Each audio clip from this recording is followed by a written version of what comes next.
ফাগুনের মলাটে এই মুহূর্তে আমার সাথে যুক্ত হয়েছেন আরো একজন অতিথি, আমরা কথা বলবো। আপনাকে স্বাগত জানাচ্ছি ফাগুনের মলাটে। আপনাকেও ধন্যবাদ জ্ঞাপন করছি। ভাষার মাসে আমরা বই মেলাতে এসেছি, এই জন্য অভিনন্দন।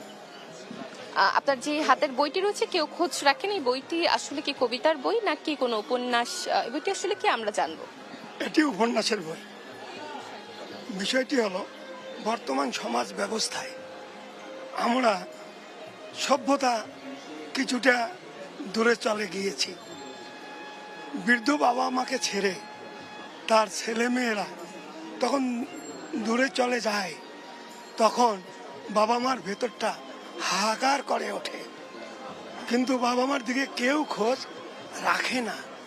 একটা ট্যাবলেট পর্যন্ত বাবা মা পায়নি, তারপর বারবার সন্তানদেরকে টেলিফোন করে যে বাবা আসো, আমি খুব অসুস্থ, আমরা চলতে পারছি না, তোমাদের দেখতে চাই।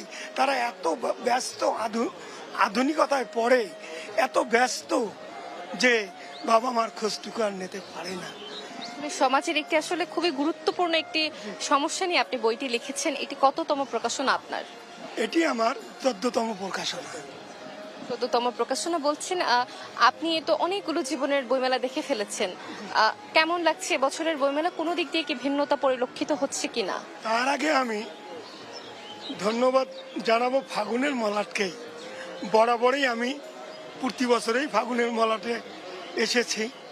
তারা আমাকে লেখক সত্তা জাগিয়ে দিয়েছে, এবং যখন আমি এই মেলার ভেতরে আসি তখন মাথায় কিলবিল করে কখন যাব ফাগুনের মেলাতে, দেখা করব প্রিয় বোন ভাইদের সঙ্গে। এবং মেলায় এসে আমার এবারে যেটা মনে হচ্ছে, দর্শক যথেষ্ট এবং যথেষ্ট পরিমাণ বই বিক্রি হচ্ছে।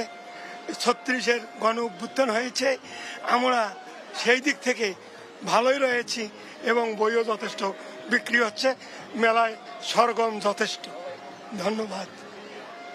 অসংখ্য ধন্যবাদ আপনাকে আমাদের সাথে যুক্ত হবার জন্য ফাগুনের মলাটে।